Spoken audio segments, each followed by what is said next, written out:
Welcome back, everyone, to the Coalition for Marriage YouTube channel. If you're joining us for the first time, privileged to have you here. We're the UK's largest pro-marriage organisation, representing tens of thousands of individuals and groups from all faiths and none who support this unique thing, man-woman marriage. And it's a real privilege to have a guest today, somebody who is a former Labour MP. And I have to admit, I do struggle sometimes to get anybody on the Labour side who will come and talk to me about these things. So what a privilege, in fact, it is to have a former Labour MP, Stephen Pound. Stephen, would you like to say hello? Right. Good afternoon, everybody. It's such a joy. It is a joy and a real privilege to talk to you. And really, partly because you are such a strong supporter of man-woman marriage. And as we always say, right, that doesn't mean other things don't take place in a liberal democracy. Of course they do. But there's something that a man and a woman do together when they commit to each other and to the exclusion of all else. And something which the research seems to say brings about the best version of the next generation in terms of outcomes for kids. Something which actually is a great predictor for happiness for men and women. And I don't see why as a society we struggle to acknowledge that, because it doesn't mean you can't have other things, but just to fail to ignore that brings about the best outcomes I just don't know. It feels bizarre. What's going on? Well, I wish I knew. But what I just firstly say that there were quite a few of us in the Commons who actually voted against the same-sex marriage legislation, and quite a few of us on the Labour side. I mean, there was Meg Hillier, or Dame Meg Hillier, she is now. There was certainly Mike Cain. There's a couple of the SNP ones, Carol Monaghan. There's a fair few of us in the lobby, and I have to say we did attract a certain opprobrium for that. But we had sort of various discussions about it. But one thing that I felt was quite important is I think you're right to actually talk about the next generation and talk about the outcomes. I mean, my wife's a senior magistrate. She's in court today. And she will say that 90% of the youth that she has in front of her come from no stability in marriage background, certainly no father. Yeah. That can't be a coincidence. It has to actually mean something. Now, so from the point of view of procreation and the next generation, I think the stability of marriage is something that's existed since time immemorial. And you could say it's a sort of an antediluvian construct for people living in caves defending each other. But I think it's a bit more than that. I think that there's a coming together of two opposites to make one whole. And I think when a man and a woman join together in what I still call holy matrimony in marriage, they actually create something which is greater than the sum of the two parts. And when the child is born, then that is miraculous. I mean, that's a gift from God. And that to provide that child with the stability, just the same, I'm a very keen gardener, and I know the importance of seed beds, and I know the importance of nurturing, and I know the importance of protection, and I know the importance of actually cherishing growth. And I think for actually to allow people to grow up in that stable relationship and that stable family, the key question, though, that's always puzzled me, Tony, I've never been able to actually come to terms with it, is fiscal support for marriage. Right. Now, when I was, I'm a lot older than you, I'm a lot older than most people, but back in the day, there was a rush to get married in April. There was nothing whatever to do with, the Holy Feast of Easter. It was all to do with the end of the tax year, because people actually received a fiscal incentive to get married. And to this day, I don't know whether it is the duty and the role and the right of the state, particularly in a Christian society, to actually support fiscally in that way. One would hope that marriage supersedes any sort of fiscal nudging or possibility of a little bit of financial support there. And then of course that led to all the Whitsun weddings, for example, which good old Larkin, and then of course it leads to they mess you up, your mum and dad. But of course he didn't. But actually the evidence shows that actually your mum and dad do you an awful lot of good. And growing up with your biological mum and dad is just and we recognise, of course, as you do, that sometimes marriages don't work. Abuse, abandonment, adultery. No one's saying people should have to stay together in those sort of environments, but the data just seems to be clear. And in fact, when we met the other day, we were discussing Kearney's book on the two-parent advantage, and the data and the evidence is so clear. You've got more money, you've got more resources, you've got more ability to cope when there's two of you instead of one of you. And it seems to be something special about marriage as opposed to any other relationship that also brings that about. I tell you what, Tony, I anticipated our meeting with great pleasure. I never thought for one second that we'd end up quoting Philip Larkin back at each other. And I just well, strange old world, hey? I rather like the way you Bowdlerized one of his most famous poems. Well, yeah, well, it's a family show. Yeah, Stephen, no, what I can agree say? with you. But he also said, the parents fill you with the faults they had and think up new ones just for you. Yes, exactly. The important about Wits and Weddings is, and I actually really suggest that anybody should read that, because Wits and Weddings is an elegiac poem about the urbanization and the end of traditional England. It starts off from the fish docks in Hull, which is a good place to leave, in my opinion. And as he heads south towards the great metropolis, he sees the way the world is changing. He sees the build-up.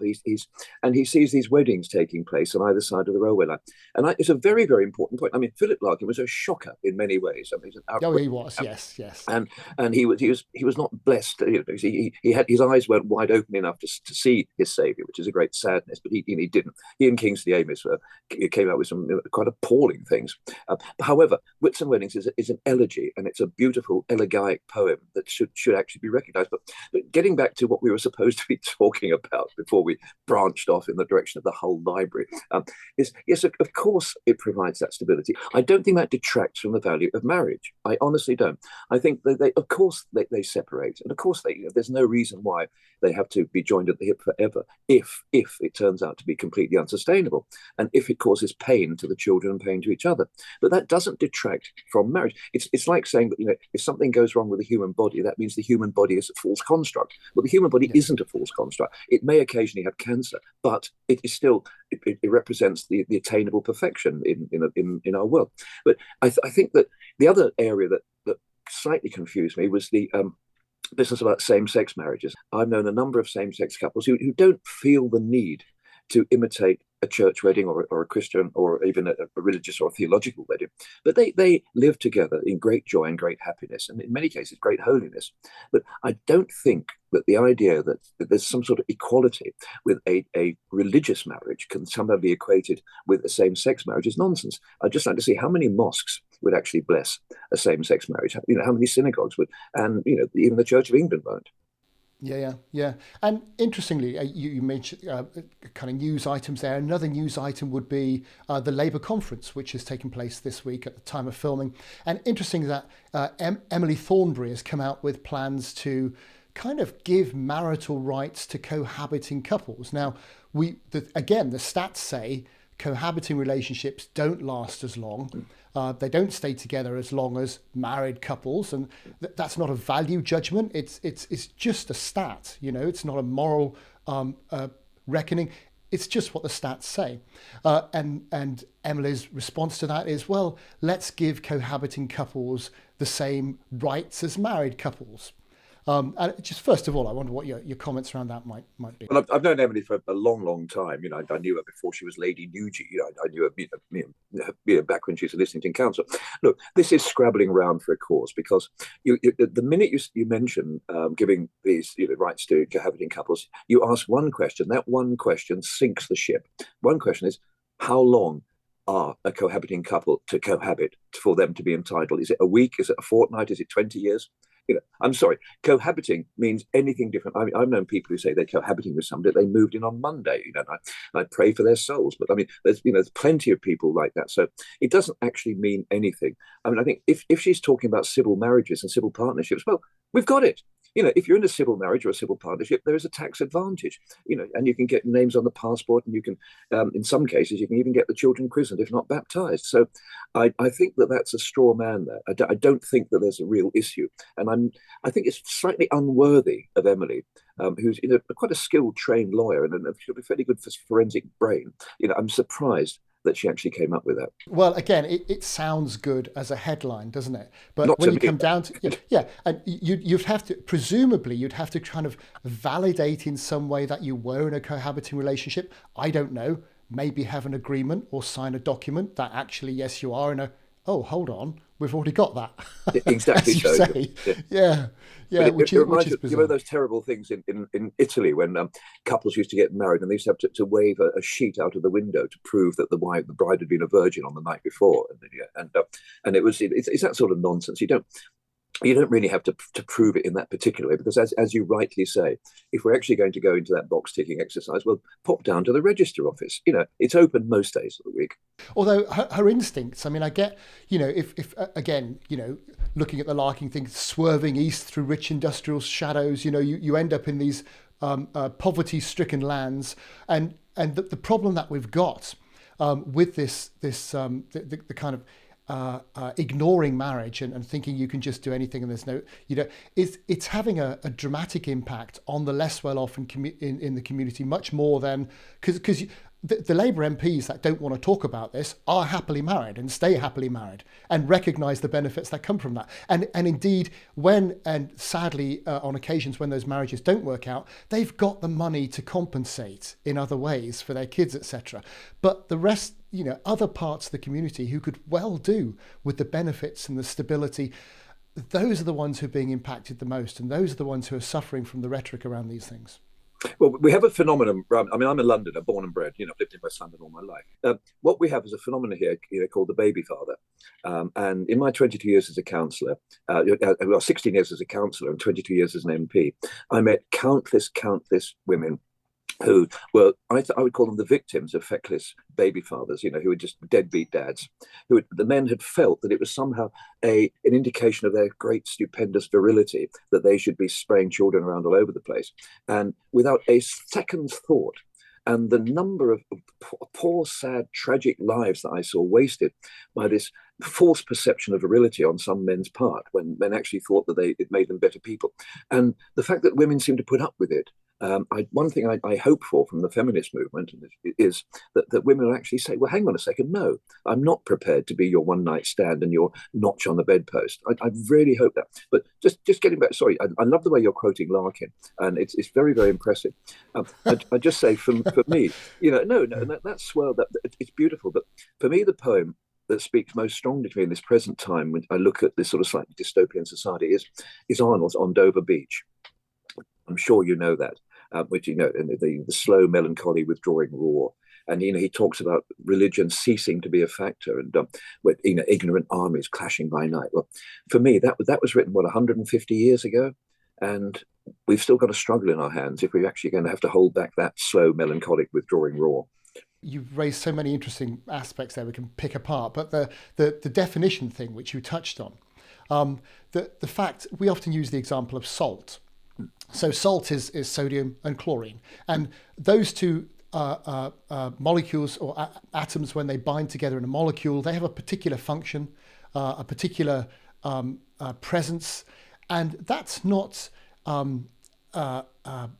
it's not insulting to any other chemical or compound. It is what it is. And as soon as you start redefining salt to include things that look a little bit like salt, because I don't know, sugar or flour or whatever else, you end up with confusion in society. And that seems to me what we've got a little bit of at the moment. We just have this confusion, and we have this kind of situation around marriage where people think, well, it isn't anything. There's, we've taken gender out of it. We've taken the permanency out of it, in that it's no fault divorce now. You can walk away with impunity.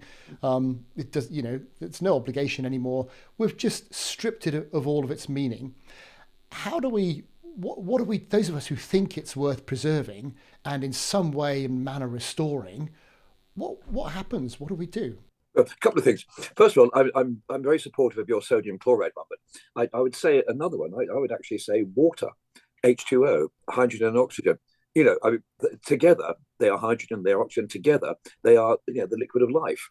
Without them, we simply couldn't exist. So I think one ray of hope here. People are starting to think a little bit more and actually realize, perhaps, maybe living on your own isn't the answer forever. And I think one of the things that informed this is the way that life now has changed. I mean, every single aspect of our life has changed through the internet, and mostly for the worst, in my opinion. However, we are using the internet now in a way that we couldn't have done 10, 15 years ago.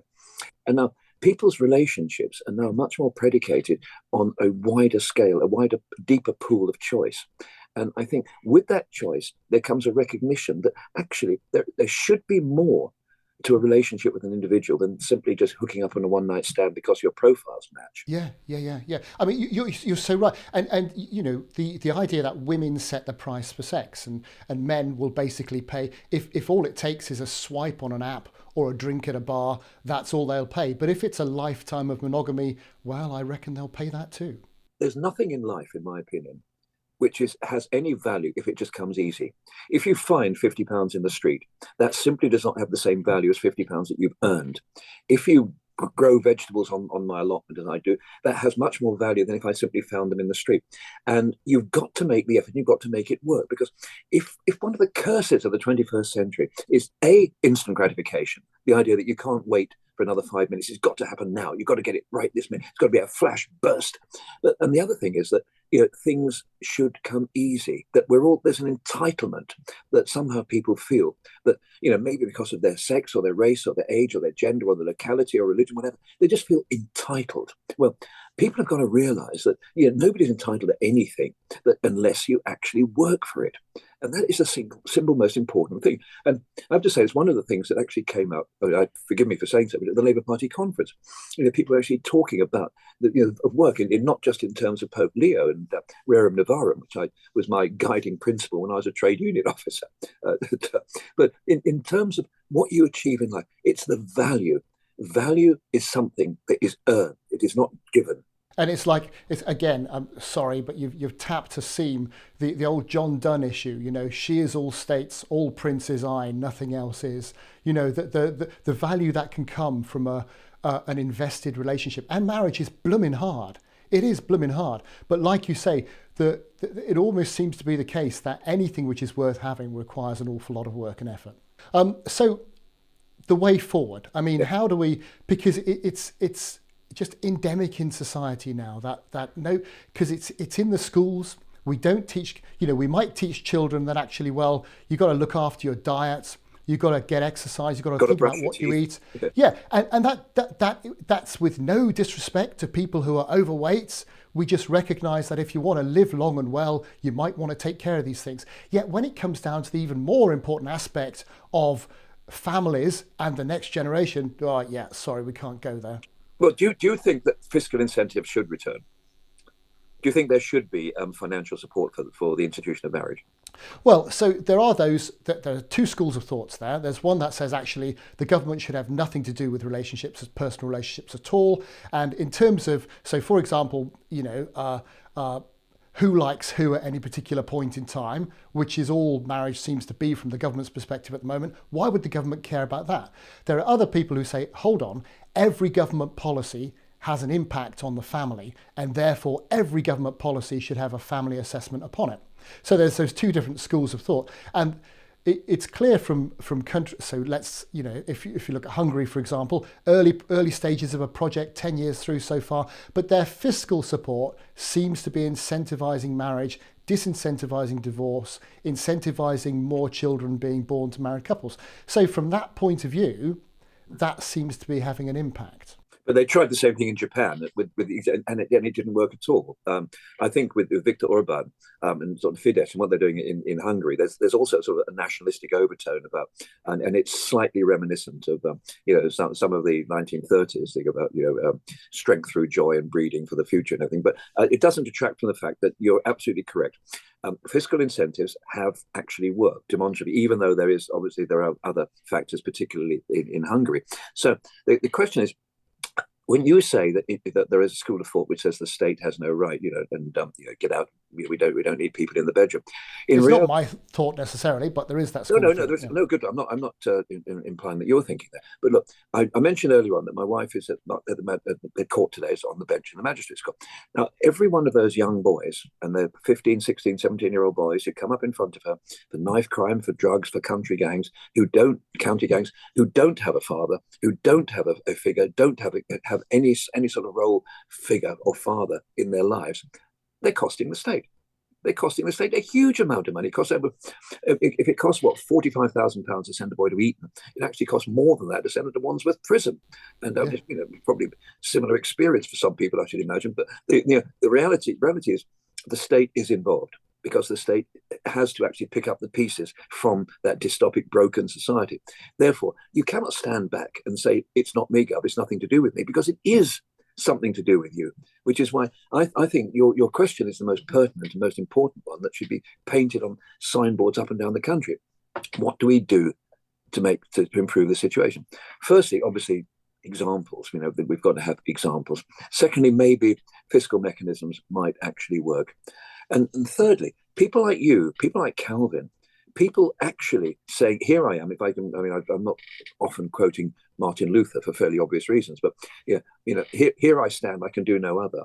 It's a perfectly valid position to take. In fact, I often cite this, a ComRes anonymous survey of MPs back in 2018. In fact, you were probably around at the time. And of those who responded, over half said they were too fearful to express their real views around LGBT issues and, parties to a marriage and that sort of stuff. So if our MPs are too scared to speak up these days, well, what does that say for the rest of us, Well, have a look at the Hansard and at the people who did vote against same-sex. And just have a look at that list of names, because there were some of the obvious people, Sir Edward Lee and Jacob Rees-Mogg, some people, people you'd expect. And there are also quite a few people like me on the left, from the democratic socialist world, or from the SNP, and hardly any liberals, oddly enough, which I thought was rather depressing. But on the other hand, there was quite a few of us who did, and we attracted a fair bit of a program for that, a fair bit. And certainly, I had some rather nasty encounters with people who came to my surgeries and called me all sorts of ghastly homophobe and all sorts of dreadful things like that. And it's funny. So in all those years of being I always like to say I'm a Christian who happens to be an MP rather than an MP who happens to be a Christian, which was always, nobody ever came to my surgery and said, oh, by the way, thank you very much indeed for standing up for this. But the minute I did something which detracted from this sort of, Guardian reading, rather wokish mentality, they came flying in like a swarm of locusts to the surgery to have a go at me. It's rather depressing. But on the other hand, that there is biblical precedent there. I think, dare I say, our supporters, Stephen, come from all faiths and none, and I'm regularly having discussions with atheists who we approach it from a secular evidence base. I happen to be a Christian, like yourself. I happen to be a Christian, but we approach the subject from a secular evidence base, and the evidence is quite, because the research is the humanistic Bible. And it's quite clear that marriage is the thing to promote if you want an ordered, progressing society in the actual real definition of that word. But, nevertheless, how do we get past the points? Because to do those things you've mentioned, which are absolutely sensible, credible, the right things to do and nudge forward, we have to somehow get over this hump of, well, we recognise that maybe single parents might be offended by us saying this. We recognise that LGBT people might be offended by us saying this. But nevertheless, it is the truth that growing up with your married biological mum and dad brings about the best outcomes statistically for a society. So we kind of need to find a way of navigating over that hump so we can say that for the benefit of everyone, including those people who might object to it. I think that you've actually answered your own question earlier on, because what you've done, and this is the only conversation I've had with anybody which has actually made this point as strongly and as vividly as you have, you've turned to empirical data and empirical evidence. You've not actually wrapped this in some sort of misty theological wish list. You've actually said, look at the facts, look at the figures, look at the data. And as far as I'm concerned, that is what we should be doing at every opportunity. Not making the case and saying, a church wedding is better than a register office wedding, but simply saying marriage. And let's not actually get tied up with the mechanism of it. It's actually the concept and the existence and the permanence and the stability of marriage.